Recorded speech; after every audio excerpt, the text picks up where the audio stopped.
Boa noite. No Globo Repórter de hoje, mais um programa do projeto Globo Natureza.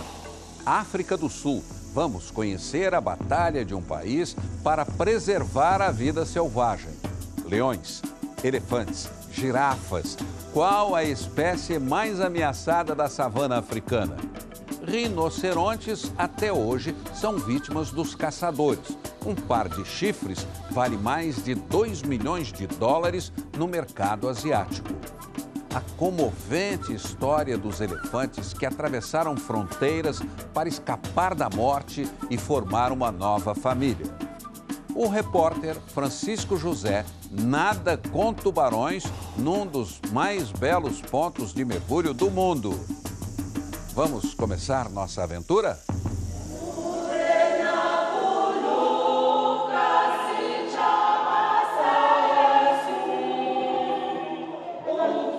África do Sul. Vem de lá a voz da liberdade, do continente mãe, do povo que nasceu na terra de ouro e diamantes, mas que sofreu na pele a miséria e as dores do nosso mundo. Cruzamos o país em busca da verdadeira riqueza africana, a vida selvagem.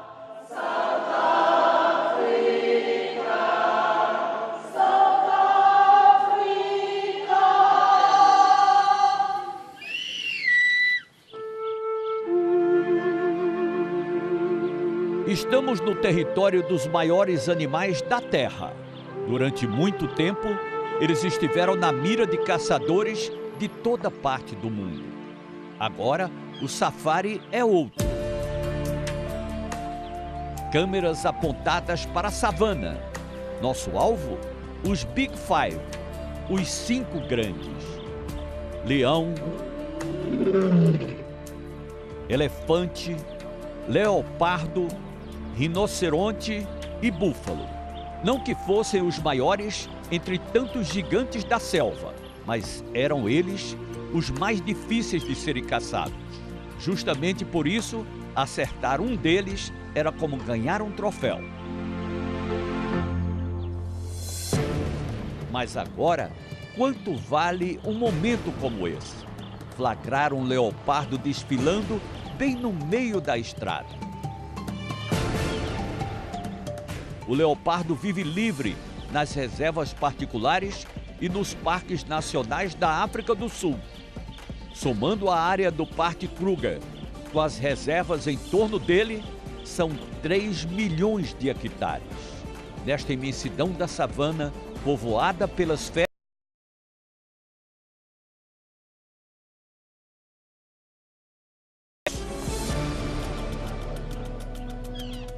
os guias que trabalham aqui conhecem o comportamento dos animais e são treinados para manter as pessoas em segurança. Jason, o guarda-parque, nos conta que a lei obriga a andar armado quando se está a pé, nas áreas abertas, no território dos 5 grandes. Neste caso, sempre que descemos dos carros, é preciso levar um rifle. Ele trabalha aqui há 8 anos. Nunca precisou atirar, mas já levou um baita susto. Jason estava com um grupo de turistas quando atolou num areal e desceu do carro. Ele não percebeu que tinha companhia. As pessoas fizeram sinal para ele olhar para trás. Eram 5 leões. Por sorte, eles não se sentiram ameaçados. Depois de alguns instantes, simplesmente partiram.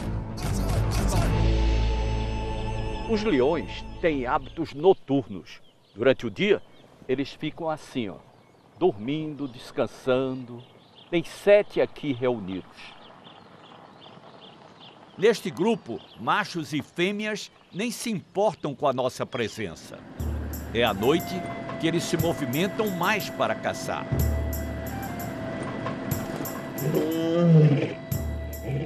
O urro do leão é emocionante. Ele vem na direção do nosso carro. O rugido selvagem é apenas uma forma de comunicação com outros leões que estão na área. Ele passa bem perto. Sem perder a majestade, caminha entre os carros e some na escuridão em busca do seu bando.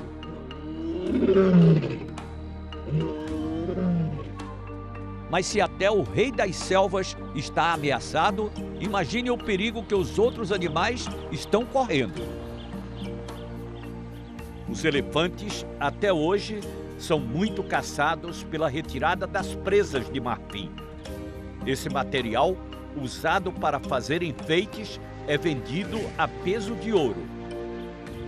Mas nesta área protegida, a manada está cercada de cuidados. Agora, você vai conhecer a história de uma família muito diferente. Esse é o jabulani, o símbolo dessa região. Foi resgatado com 4 meses de idade. Estava atolado no lamaçal.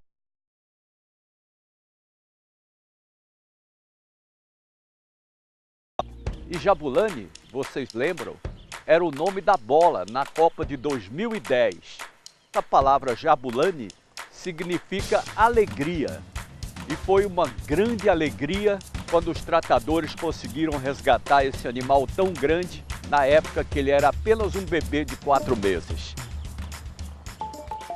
Na época, os grupos selvagens não aceitaram o pequeno órfão e ele acabou voltando para sua família humana.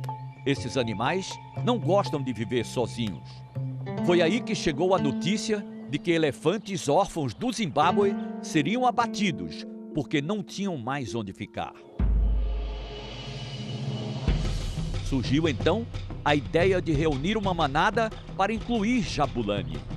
Sem nenhuma garantia de que eles poderiam se entender, montaram uma grande e arriscada operação para reunir os elefantes. Eles não fizeram a longa jornada do Zimbábue até a África do Sul sozinhos.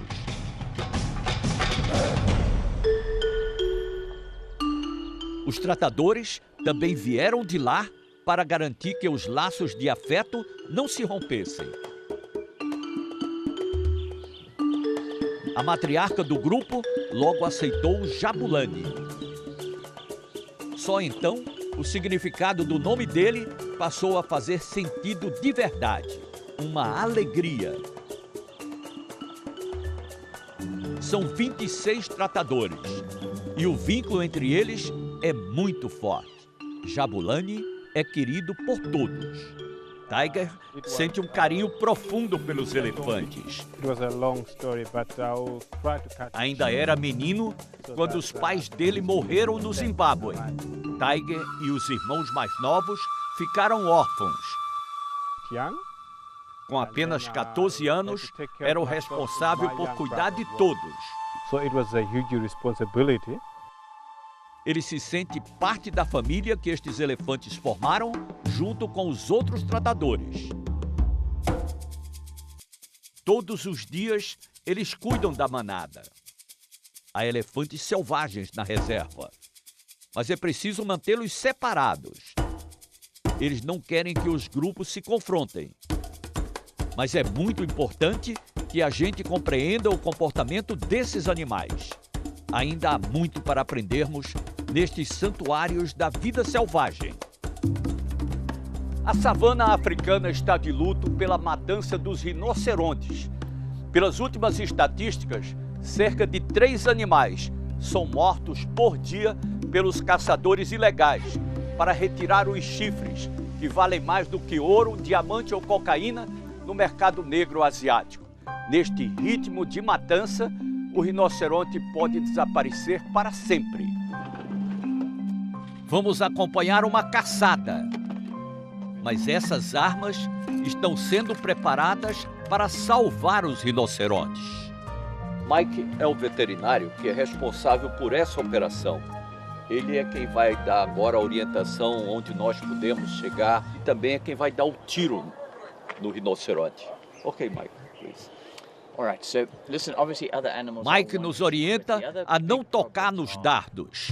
Ele vai atirar no rinoceronte com um sonífero poderosíssimo, M99, produzido na África do Sul.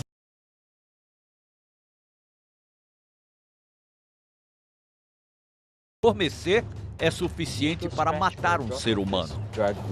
A dose desse tranquilizante é 10.000 vezes mais potente que a morfina. Mas o rinoceronte é um dos maiores mamíferos terrestres. Para um animal como ele, o efeito é apenas sedativo. Em terra firme, profissionais treinados para esse tipo de caçada em busca dos rinocerontes. No ar, uma visão privilegiada para encontrar os animais que vivem nesta região. O rastreamento nos leva até o primeiro rinoceronte.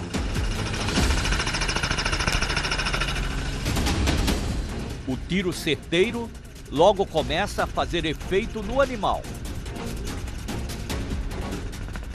Foi atingido pelo dardo e está cambaleante, caindo à margem da estrada.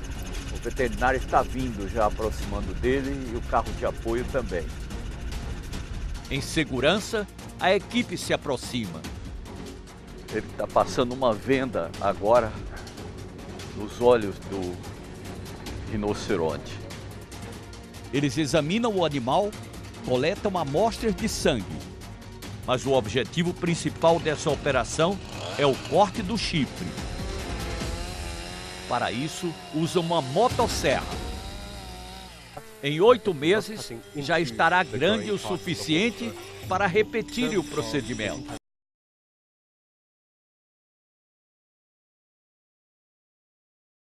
Absoluto sigilo. Mantendo o rinoceronte assim, ele deixa de ser um alvo para os caçadores ilegais. A equipe termina o trabalho e Mike aplica agora um estimulante no rinoceronte. Assim, ele se recupera mais rápido. Depois disso, o veterinário tem poucos minutos para sair dali. Logo, o rinoceronte vai se levantar. Nesse momento, ninguém pode estar por perto. A reação dele é imprevisível.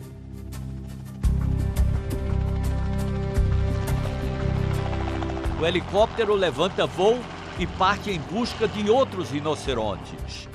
Como já fizeram esse trabalho aqui meses atrás, eles sabem quantos vivem nesta propriedade e repetem o processo durante toda a manhã. Desta vez são 2, atingidos pelos dardos.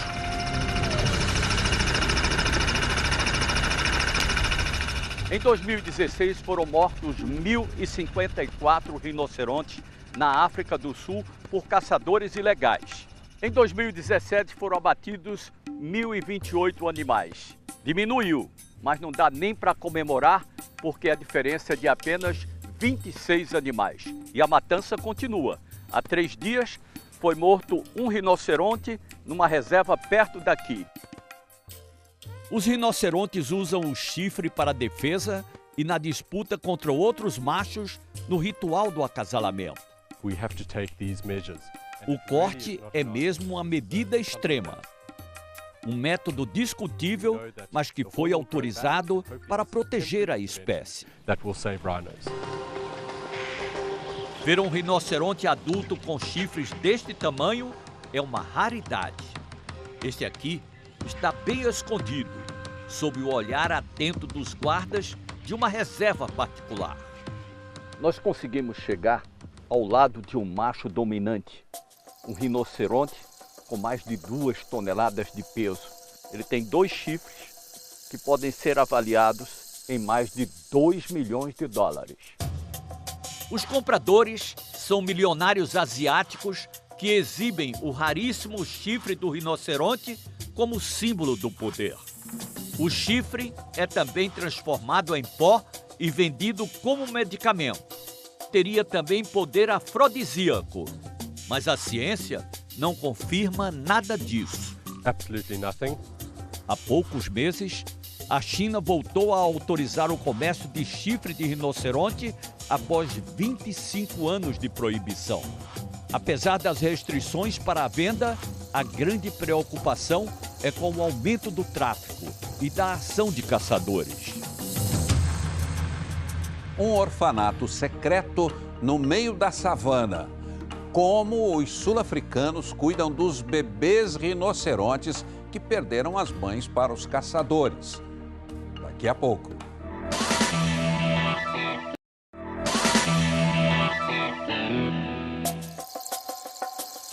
Os rinocerontes estão em risco de extinção. Para proteger os animais, formou-se um verdadeiro exército. O piloto da patrulha anticaça diz que todos os dias sobrevoam as reservas. Quando avistam qualquer sinal de perigo para os animais, disparam um alerta. E as equipes de terra entram em ação. A patrulha canina está sempre pronta para agir. Nós estamos acompanhando o treinamento de uma patrulha que parte à procura de caçadores. Esses são os cobaias. Eles estão armados.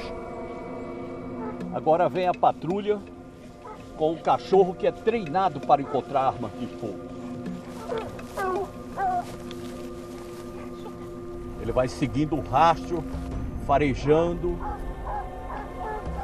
E assim já encontraram vários caçadores. Eric é o coordenador da patrulha e conta que os cães são muito rápidos. Em 1 ano e meio, só essa equipe já pegou 19 caçadores. Se o suspeito não para, o treinador dá a ordem e o cachorro avança. Muitas vezes, o sinal vem do céu. Os abutres logo aparecem quando os caçadores matam um animal. Para evitar que a presença das aves denuncie a sua localização, eles jogam veneno nas carcaças, matam os abutres. A cadeia alimentar fica comprometida. Essas aves têm um papel muito importante na natureza. Comem os restos dos animais mortos, limpando o ambiente. Por isso, esse Centro de Proteção de Animais Ameaçados montou um restaurante só para eles. O que os outros bichos que vivem aqui não comem, vem para este recinto. Todos estão correndo perigo por causa da caça ao rinoceronte. É uma batalha diária. A vigilância também é feita a pé, pelas Black Mambas, um grupo só de mulheres da região. Elas procuram vestígios dos criminosos e verificam se as cercas eletrificadas estão firmes. Felícia mostra que muitos animais acabam se enroscando em arames como este pelo caminho. Elas já desmontaram muitas armadilhas. Quando o corte dos chifres é feito acima de certo ponto, o animal nem sente, garante a Charlie, gerente das Black Mambas. Mas quando é arrancado completamente, é muito doloroso. Somos seres humanos, diz Felícia. Muitas vezes sentimos medo, mas precisamos lutar pelos animais. Nesta guerra contra a matança dos rinocerontes, há locais secretos para onde são levados os sobreviventes. Para chegarmos até aqui, fomos obrigados a desligar a localização dos nossos celulares. O ponto de encontro foi informado depois de checarem nossos documentos e informações. Os vigilantes foram nos buscar no meio da estrada. Não permitiram gravar imagens no trajeto.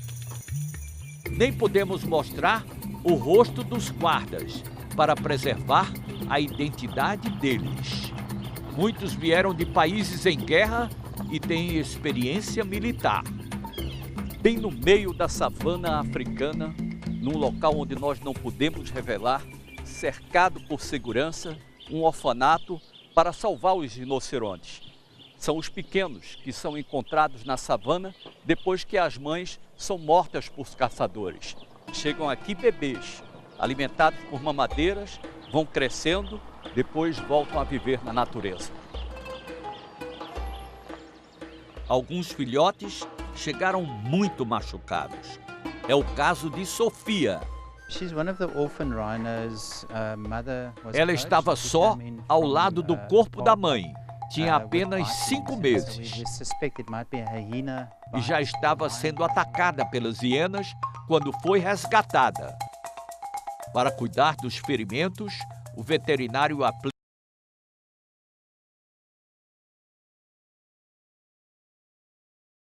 força para carregá-la até a maca.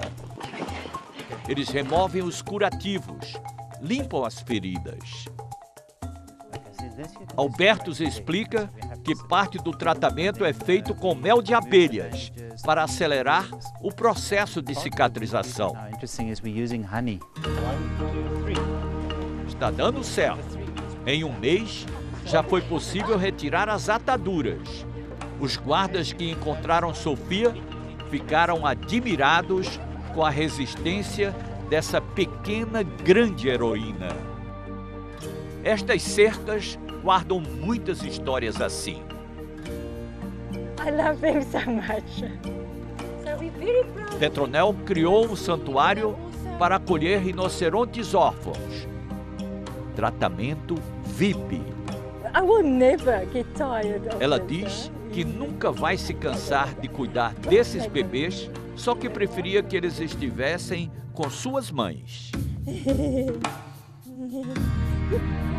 We give the animal value. Nós valorizamos os animais e é por causa deles que a maioria das pessoas vem até a África do Sul para ver de perto esses bichos que são ícones do país. Aqui, 3 jovens rinocerontes pretos, que é a espécie mais ameaçada. Chegaram bebês, já estão adolescentes, quando se tornarem adultos, vão voltar a viver na natureza, numa área protegida pela segurança. O tratador nos mostra que a diferença entre o rinoceronte branco e o preto não está na cor. É preciso ver o formato da boca para diferenciar. No preto, ela é mais pontuda. Repare bem, é diferente do rinoceronte branco. Ready! A comida é servida na hora certa. They're waiting. Normalmente, eu não gosto de interferir, alimentar animais, pegar nos animais, mas esse é um caso à parte. Essa fêmea que está aqui é um caso de sobrevivência, é uma heroína. Tem mais?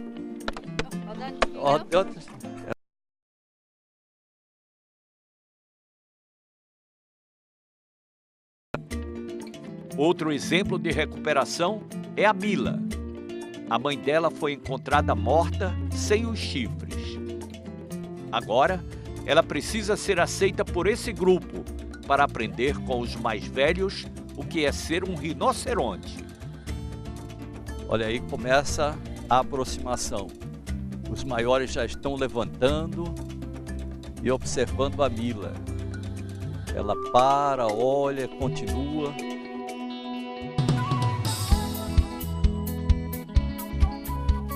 Primeiro contato carinhoso. As fêmeas são as que se aproximam mais.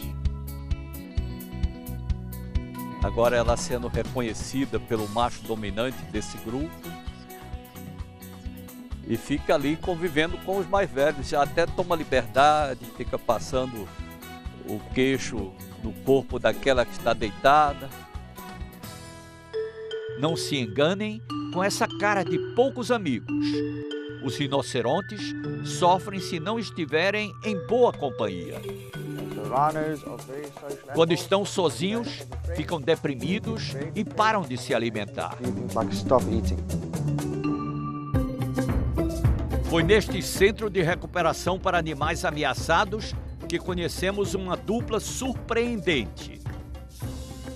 Very good friends. Onde a jovem rinoceronte vai, a ovelha vai atrás. The sheep will follow everywhere. Como não tem outro rinoceronte por aqui, decidiram fazer uma tentativa e apresentaram as duas. Desde então, Esme e a ovelha Millie, de 6 anos, são inseparáveis. Como aqui tem outros animais do topo da cadeia alimentar, como o guepardo, o leopardo, os leões, o rinoceronte deve proteger a ovelha. Caso contrário, ela teria sido almoço dos leões. A ovelha pode até parecer mais frágil, mas é o rinoceronte que está correndo risco de extinção. E pensar que eles já ocuparam boa parte de todo esse território. Vivos, os rinocerontes valem muito mais. Frente a frente com os tubarões africanos. Nosso repórter se aventura num dos melhores pontos de mergulho do mundo. Voltamos já já.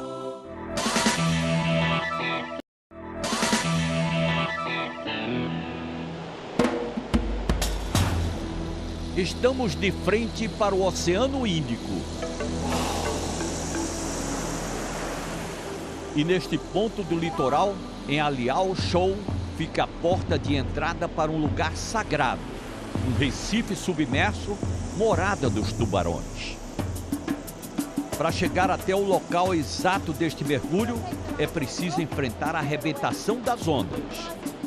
As instruções da tripulação são detalhadas. O comandante alerta, já aconteceram alguns acidentes nesta travessia. O local para onde vamos foi descoberto em 1849, quando uma embarcação escapou por pouco de uma colisão com os pontos mais altos dos recifes. Todo cuidado é pouco.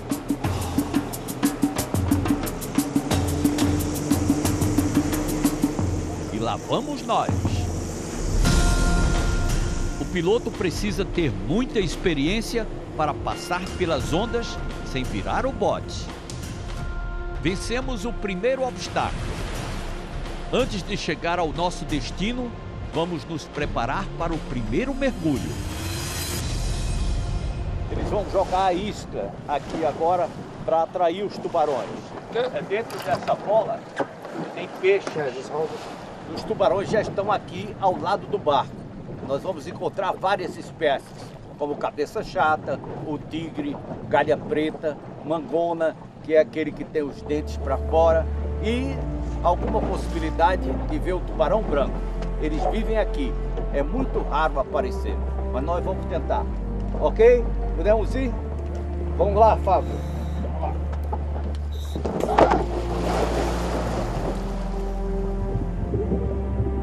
Estes tubarões são da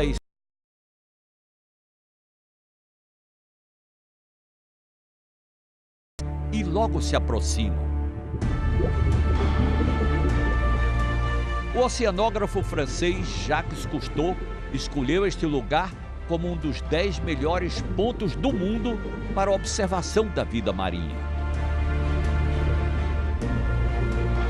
O recife é formado por um banco de areia fossilizado. Serve de abrigo para várias espécies.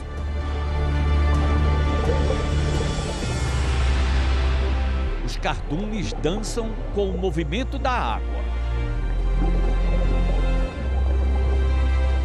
Mas esse balanço não impede que a tartaruga se alimente por ali. Ela não se incomoda com a nossa aproximação e não para de comer. De volta ao barco, temos que avançar mar adentro para chegar até a catedral. Nós vamos tentar encontrar agora os tubarões mangona, aqueles que têm os dentes para fora, mas são inofensivos. Vamos descer daqui a pouco no grito de água. Quando ele gritar aí o ótimo, a gente pula na água. 1, 2, 3, go!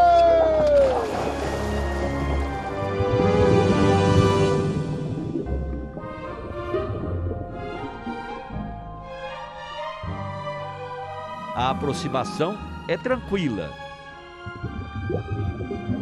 A catedral está a 5 quilômetros da costa.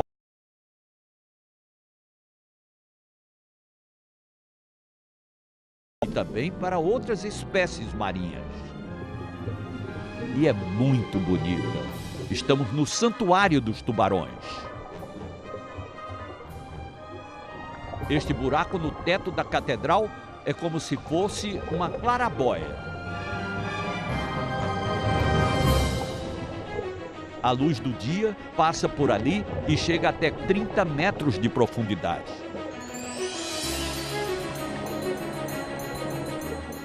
Por todo o Recife, onde há fachos de luz, os peixes ganham reflexos coloridos. É como se houvesse vitrais no fundo do mar.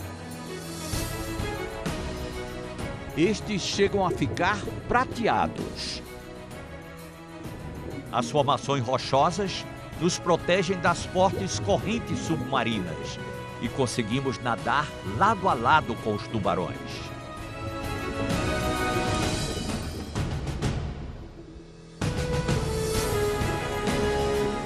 O mangona engole ar na superfície para ajudar no equilíbrio do corpo quando está flutuando. Isso permite que eles parem suavemente debaixo d'água sem ter que nadar. Apanhar um peixe.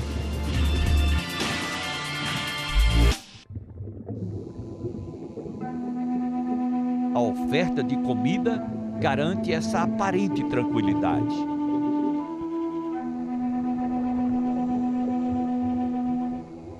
Quando eu me aproximo um pouco mais, o guia faz sinal para que eu me afaste. A catedral é deles. Pode ser comparada a um anfiteatro onde os mergulhadores conseguem observar a vida marinha à vontade. A temporada de acasalamento dos tubarões mangona está aberta. Entre agosto e novembro, eles se reúnem por aqui nos arredores da catedral. Neste ponto do oceano está a maior colônia de reprodução desta espécie.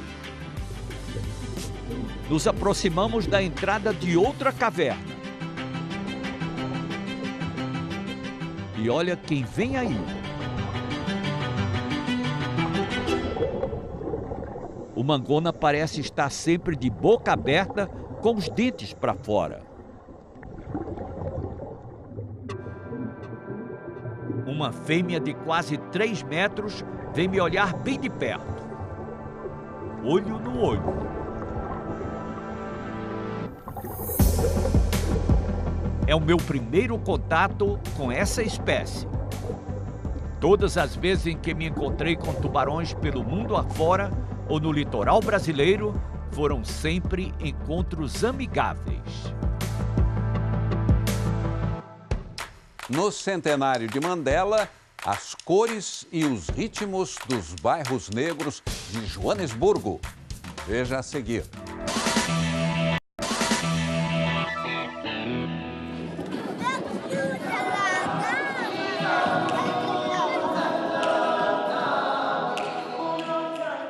A música reverencia a Carta da Liberdade. Está lá. A África do Sul pertence a quem nela vive, negros e brancos. Ecos de um tempo nem tão distante. E vem das ruas a dança que nasceu do apartheid, a política que vem da segregação entre negros e brancos. É a pantsula. Significa gingado do pato. Mas é muito mais do que isso. É um símbolo de união e resistência.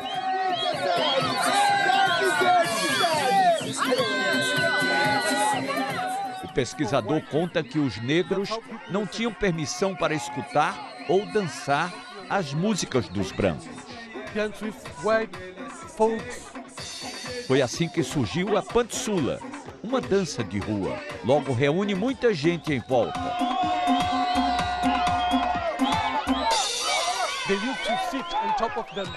O pesquisador nos conta que quando se reuniam para beber, as caixas de cerveja acabavam servindo para sentar ou dançar.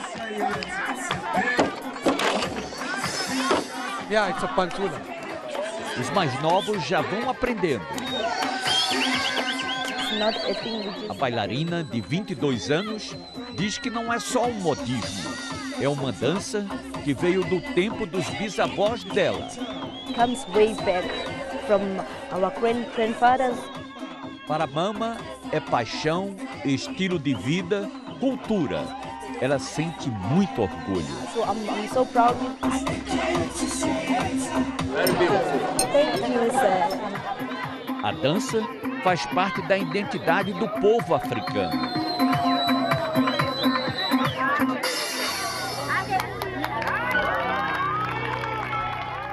Há 100 anos, nasceu aquele que faria história, Nelson Mandela. Nem os 27 anos de prisão foram capazes de impedir a luta dele e do povo contra o apartheid. Mandela foi o primeiro presidente negro da África do Sul. Ganhou o Prêmio Nobel da Paz. Do alto, nem parece que os arredores de Joanesburgo guardam na memória tanta violência, tanto sofrimento. Chegando mais perto,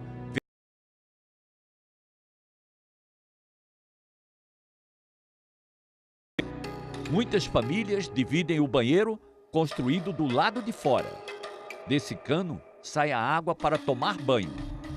O fim da segregação não acabou com todos os problemas de quem vive aqui. Durante o apartheid, foram muitos os protestos e manifestações marcados pela violência. O episódio mais sangrento ficou conhecido como o Levante de Soweto, em junho de 1976. Essa foto praticamente mudou a história do apartheid. Quando ela foi divulgada, o mundo percebeu que estavam matando crianças na África do Sul. A reação internacional foi imediata e o apartheid não resistiu.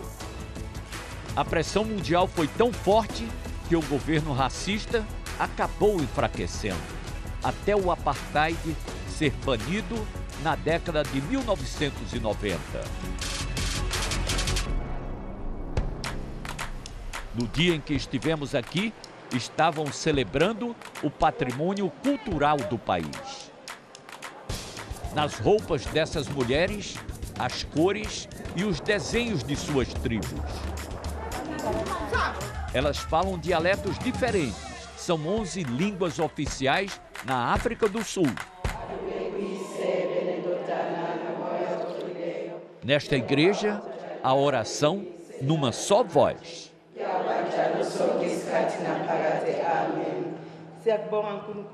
A Igreja Regina Mundi é um marco importante na comunidade do Soweto.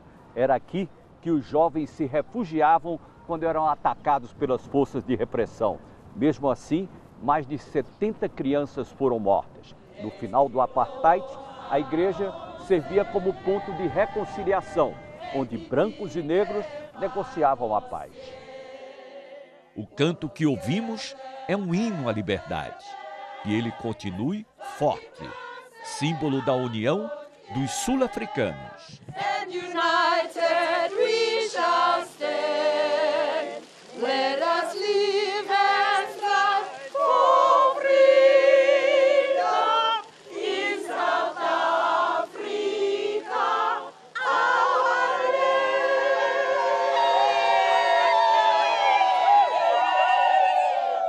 O programa desta noite é o último deste ano e também o 100º Globo Repórter do jornalista Francisco José. No dia 28, Glória Maria e eu esperamos você na retrospectiva 2018, o ano que mudou o rumo da história. Tchau e até o próximo programa.